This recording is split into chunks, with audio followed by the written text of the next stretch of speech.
नमस्कार दोस्तों, स्वागत है आपका स्टडी ग्लोस पे। देखिए, इस वीडियो में हम एक डिबेट की, एक कंट्रोवर्सी की बात करेंगे जो दरअसल दो राज्यों के बीच में है। एक राज्य है कर्नाटक और एक राज्य है आंध्र प्रदेश। आंध्र प्रदेश ये क्लेम करता है कि जो भगवान हनुमान है इनका जन्म स्थान आंध्र प्रदेश में है, और कर्नाटक जो है वो यहाँ पे ये क्लेम करता है कि भगवान हनुमान का जन्म स्थान कर्नाटक में है। तो ये जो हनुमान के बर्थ प्लेस को लेकर जो डिबेट है उसके बारे में हम इस वीडियो में डिस्कस करेंगे। काफ़ी कुछ आपको जानने को मिलेगा। इससे प्रेजेंट करता हूँ मैं, मेरा नाम है सौरभ स्वामी। आगे बढ़ने से पहले एक चीज़ आपको जरूर जाननी है, स्टडी ग्लोस का मोबाइल एप्लीकेशन पे यूपीएससी पर्सपेक्टिव से काफ़ी इंपॉर्टेंट कोर्सेज अवेलेबल हैं। यहाँ पे 10% का आप डिस्काउंट पा सकते हैं और इंपॉर्टेंट जो कोर्सेज हैं उनका एक्सेस आप ले सकते हैं। नोटिफिकेशन जो है यूपीएससी 2022 का भी आ चुका है। तो ये जो कोर्सेज है आपकी काफ़ी ज़्यादा हेल्प करेंगे। काफ़ी मिनिमल प्राइस में ये कोर्सेज जो है लॉन्च किए जा चुके हैं। स्टडी ग्लोस का मोबाइल एप्लीकेशन जरूर डाउनलोड कीजिए, और हाँ, यदि आपको वीडियो अच्छा लगता है तो इसे लाइक करें, शेयर करें और सब्सक्राइब कीजिए। देखिए, इस तरह के आर्टिकल पब्लिश हुए हैं recently. After Ram Janmabhoomi, two religious body fight over Hanuman's birth place. और आपने देखा होगा कि ये जो न्यूज़ है ये पिछले साल भी काफ़ी ज़्यादा पॉपुलर हुई थी। अप्रैल 2021 में रामनवमी जो है अप्रैल में आती है, उसके उपलक्ष्य पर यह न्यूज़ काफ़ी ज़्यादा पॉपुलर हो चुकी थी।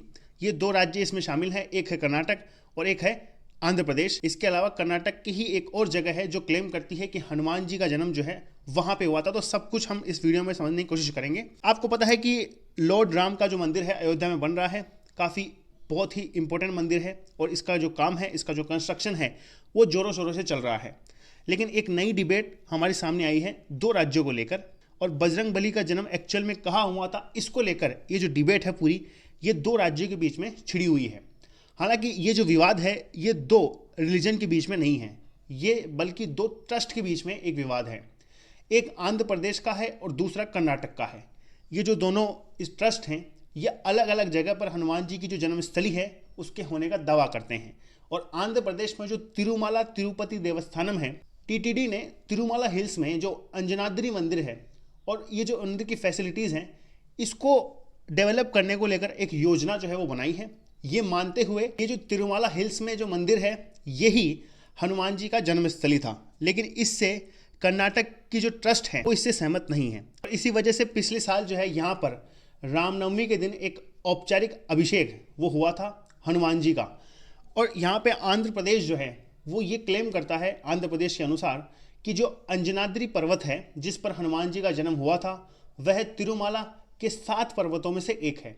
और तिरुमाला जो तिरुपति देवस्थानम है उसने ये जो आने वाली रामनवमी थी मतलब इस साल की 2022 की जो रामनवमी थी उसके ऊपर इस चीज़ का, ये जो मंदिर है इसे डेवलप करने का जो निर्णय है वो लिया था। और इससे जो कर्नाटक का एक ट्रस्ट है वो सहमत नहीं था। इस वजह से ये डिबेट जो है काफ़ी ज़्यादा छिड़ गई थी दोनों राज्यों के बीच में। दूसरी यदि हम कर्नाटक की बात करते हैं, कर्नाटक का श्री हनुमत जन्मभूमि जो तीर्थ क्षेत्र है, जो ट्रस्ट है, ये इस चीज़ से सहमत नहीं है। ट्रस्ट के संस्थापक है जिनका नाम है गोविंद नंद, ये जो है इस मामले के लिए अब तिरुमाला पहुंच सकते हैं ऐसा बताया जा रहा है। देखिए, ट्रस्ट का ये दावा है कि वाल्मीकि जो है जिन्होंने रामायण लिखी थी, तो वाल्मीकि रामायण में उल्लेख ये है कि हनुमान का जो जन्म है वो किष्किंधा के अंजनहल्ली में हुआ था। ये जो है माना जाता है कि ये जो है हम्पी के पास में जो तुंगभद्रा नदी है उसके तट पर स्थित है। कर्नाटक का ये जो तीर्थ क्षेत्र ट्रस्ट है ये इस बात का क्लेम करता है। इस विवाद को सुलझाने के लिए पिछले साल मई में एक डिबेट जो है वो छिड़ी थी, लेकिन फिर भी इसके ऊपर कोई अंतिम जो परिणाम है, जो रिजल्ट है, वो नहीं निकला था। पिछली बार यदि हम बात करें तो इस तरह से आर्टिकल काफ़ी पब्लिश हुए थे, birth place of Lord Hanuman, Karnataka and Andhra Pradesh argue over the issue. और ये अप्रैल के ही आर्टिकल्स थे, और इस बार फिर से इनके ऊपर न्यूज़ जो है वो हमारे सामने आई है। देखिए, टीटीडी मतलब जो तिरुमाला जो देवस्थानम है, इनका जो क्लेम है वो इस पहाड़ी को लेकर है। ये अंजनाद्री पहाड़ियाँ हैं जो तिरुमाला हिल्स अब इन्हें कहा जाने लगा है, इस पहाड़ी पे ही हनुमान जी का जन्म हुआ था, ऐसा इनका कहना है। कर्नाटक की यदि हम बात करें तो कर्नाटक के किष्किंधा में जो अंजनहल्ली है वो इस तरह के पर्वत हैं, और यहाँ पे कहा जाता है कि हम्पी का जो तुंगभद्रा नदी का तट है यहाँ पे हनुमान जी का जन्म हुआ था। ये दोनों इमेज आप देख सकते हैं, एक कर्नाटक की है और एक आंध्र प्रदेश की है। ठीक है, अप्रैल में टीटीडी ने अंजनाद्री को रेखांकित करते हुए एक जो बुकलेट है वो भी जारी करी थी, और इस बुकलेट का जो जवाब है वो कर्नाटक का जो हनुमत तीर्थ क्षेत्र ट्रस्ट है इन्होंने 6 पेजों में दिया था, 6 पन्नों में दिया था, और इस बात से ये जो ट्रस्ट है वो सहमत नहीं था। तो टीटीडी के जो विद्वान हैं इन्होंने ये जो स्वीकार किया है, ये पौराणिक, साहित्यिक और पुरातात्विक जो भौगोलिक साक्ष्य हैं उनके आधार पर अपनी जो बात है वो उस बुकलेट में रखी थी। और टीटीडी का ये भी दावा है कि ये जो कर्नाटक का तीर्थ क्षेत्र जो ट्रस्ट है, जो दावा करता है कि वहाँ पे हनुमान जी का जन्म हुआ था, उसके पास में कोई स्पेशल एविडेंस नहीं है, कोई ठोस जो सबूत है वो नहीं है। और टीटीडी के जो चीफ एग्जीक्यूटिव ऑफिसर है जवाहर रेड्डी, इन्होंने एक स्टेटमेंट में इस चीज़ को भी मेंशन किया है कि मध्य प्रदेश के चित्रकूट में एक विजुअली इम्पेयर्ड स्वामी जी हैं, मतलब जो दृष्टिबाधित स्वामी जी हैं, इनके पास आंध्र प्रदेश में हनुमान जी के जन्मस्थली होने का एक ठोस सबूत, एक सॉलिड जो एविडेंस है वो मौजूद है। तो और एक तीसरे क्षेत्र का भी नाम इसमें आता है और वो है गोकर्णा। ये कर्नाटक के अंदर शिवमोगा नाम से एक डिस्ट्रिक्ट है, जिला है, जहाँ पे रामचंद्रपुरा एक मठ है। वहाँ पर जो प्रमुख है जिनका नाम है रागेश्वर भारती, इन्होंने दावा किया था कि यहाँ पे मतलब गोकर्णा के आसपास का जो एक तट है जिसे कुडेल तट के नाम से जाना जाता है, वो जो है बजरंग बली का एक जन्म स्थान है, एक्चुअल जन्म स्थान है। क्योंकि इन्होंने इस चीज़ को मेंशन किया था कि वाल्मीकि रामायण में स्वयं हनुमान जी ने माता सीता को बताया है कि उनका जो जन्म है वो दरअसल गोकर्णा में है। गोकर्णा जो कि कर्नाटक का कोस्टल एरिया है, जो शिवमोगा डिस्ट्रिक्ट के आसपास में पड़ता है। तो यहाँ पे तीसरे क्षेत्र ने भी अपना दावा जो है पेश किया है, लेकिन इस प्लेस को कहा जाता है गोकर्णा और यहाँ पे क्लेम किया जाता है कि इस जगह हनुमान जी की जो जन्मस्थली है वो मौजूद है।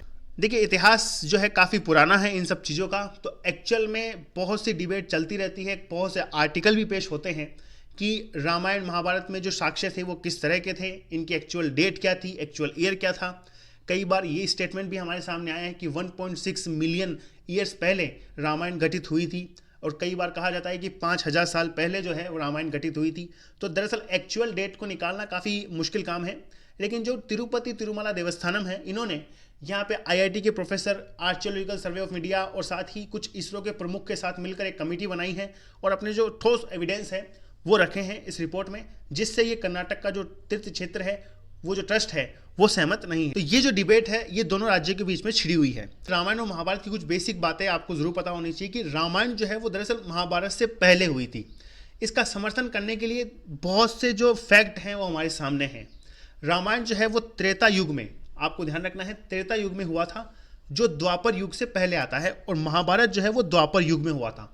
तो इन फैक्ट्स के आधार पर ये कहा जाता है कि महाभारत से पहले रामायण घटित हुई थी।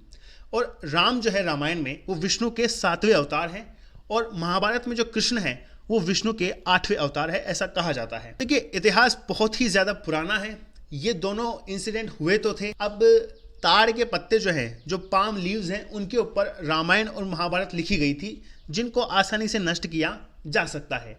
तो इसलिए ये जो दो महाकाव्य थे, एक था रामायण और एक महाभारत। आपको पता है रामायण जो है महर्षि वाल्मीकि द्वारा लिखी गई थी और महाभारत जो है वो वेद व्यास के द्वारा लिखी गई थी। तो इन दोनों महाकाव्यों के जो लेखक हैं, इन्होंने इन ग्रंथों को मौखिक रूप से प्रचारित किया था। मौखिक रूप से अगली पीढ़ी को ये जो नॉलेज है इसको ट्रांसफर करने का जो ऑप्शन है वो चुना था। तो ये मौखिक रूप से पीढ़ी दर पीढ़ी जो है हमारे सामने आई है। एक्चुअल डेट, ईयर्स, ये सब निकालना बहुत मुश्किल काम है। तो खैर, ये था इस वीडियो में। इसी तरह के इंपॉर्टेंट और इन्फॉर्मेटिव वीडियोस के साथ हम मिलते रहेंगे। धन्यवाद।